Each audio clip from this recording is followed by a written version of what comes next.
मैं जिलाधिकारी सहारनपुर जनपद सहारनपुर के सभी नागरिकों से विनम्रता के साथ अनुरोध कर रहा हूं कि जो ड्राइवर्स के बारे में और नए कानून के संशोधन के बारे में भ्रामक स्थिति उत्पन्न करके प्रतिकूल प्रभाव यातायात व्यवस्था पर डालने का किया जा रहा है, उसको लेकर मेरे द्वारा और वरिष्ठ पुलिस अधीक्षक महोदय द्वारा सभी समन्वयक विभागों से वार्ता की गई। ट्रक और बस एसोसिएशन के पदाधिकारियों से वार्ता की गई। रोडवेज, परिवहन, ARTO सबसे समन्वय स्थापित किया गया। मैं स्पष्ट करना चाहूँगा कि जनपद में आवश्यक वस्तुओं की आपूर्ति को सुनिश्चित कराया जाएगा और जो भ्रम पैदा करके लोग पेट्रोल पंप इत्यादि पर भीड़ लगा रहे हैं, उनसे भी मेरा अनुरोध है कि यहाँ पर हर प्रकार की आपूर्ति सुनिश्चित कराई जाएगी।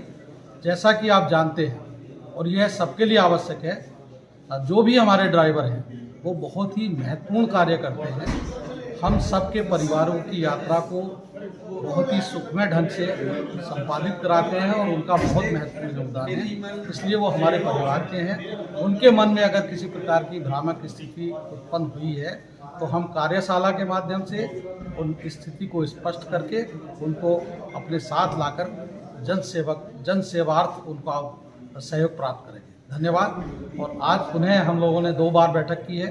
कल कार्यशाला आयोजित करके नए कानून के संशोधन में जो भी स्थिति है या जो भी आपत्ति है उसको प्राप्त करके हम आवश्यक अथॉरिटी को संप्रेषित करेंगे। सहारनपुर वासियों को जिलाधिकारी सहारनपुर और मेरी तरफ से वरिष्ठ पुलिस अधीक्षक सहारनपुर की तरफ से नमस्कार।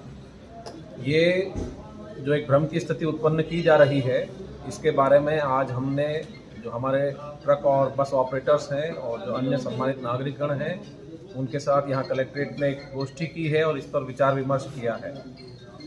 जो कुछ भ्रांतियाँ फैलाई जा रही हैं कानून के बारे में, उसमें मैं ये स्पष्ट करना चाहूँगा कि ये जो नया कानून आ रहा है, इसका उद्देश्य किसी व्यक्ति विशेष या वर्ग विशेष को दंडित करना नहीं है, बल्कि इसका उद्देश्य यह है कि जब किसी से दुर्घटना घटित हो जाए, कोई गलती हो जाए जिससे कि किसी व्यक्ति कोई घायल हो, किसी की मृत्यु हो, तो वहाँ से जिससे ये गलती हुई है वो स्वयं सूचना दे दे और पुलिस की सहायता करे, समाज की सहायता करे उस घायल व्यक्ति को अस्पताल पहुँचाने में, जिससे कि उसकी जान बच जाए।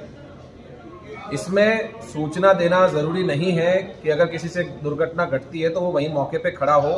अगर वहाँ पर उसकी जान को खतरा है तो वहाँ से हट के बाद में 112 पर सूचना दे सकता है, डायल करके अपने नज़दीकी थाने में जाकर सूचना दे सकता है। दुर्घटना की सूचना अपने ट्रांसपोर्टर या बस ऑपरेटर के माध्यम से स्थानीय पुलिस को दे सकते हैं। उद्देश्य यह है कि जब दुर्घटना घटती है तो पुलिस को और स्वास्थ्य सेवाओं को उसकी सूचना मिले, जिससे कि व्यक्ति की जान बचाई जा सके। और यदि किसी दुर्भाग्यवश व्यक्ति का देहांत होता है तो उसमें जो इंश्योरेंस का पैसा है वो उसको दिलवाया जा सके और उसके परिवारजन के साथ किसी प्रकार का अन्याय ना हो। ये इस पूरे कानून का उद्देश्य है। जो हमारे ड्राइवर हैं वो समाज में बहुत महत्वपूर्ण अंग है, हमारे परिवार के सदस्य की तरह हैं। हम और मैं और जिलाधिकारी सहारनपुर दोनों ही यहाँ उपस्थित हैं आपकी बात सुनने के लिए। मेरा सबसे कटिबद्ध निवेदन है कि पुलिस प्रशासन का सहयोग करें, किसी प्रकार का कोई भ्रम ना फैलाएं, कोई भ्रामक सूचना ना फैलाएं। सभी चीज़ें व्यवस्थित रूप से हैं और कहीं कोई किसी प्रकार की समस्या नहीं है। और यदि हम सभी लोग मिलकर इस भ्रम की जो स्थिति है इसको दूर करेंगे तो आगे सबका जीवन सुगमता से चलता रहेगा और कहीं किसी प्रकार की समस्या नहीं आएगी। धन्यवाद।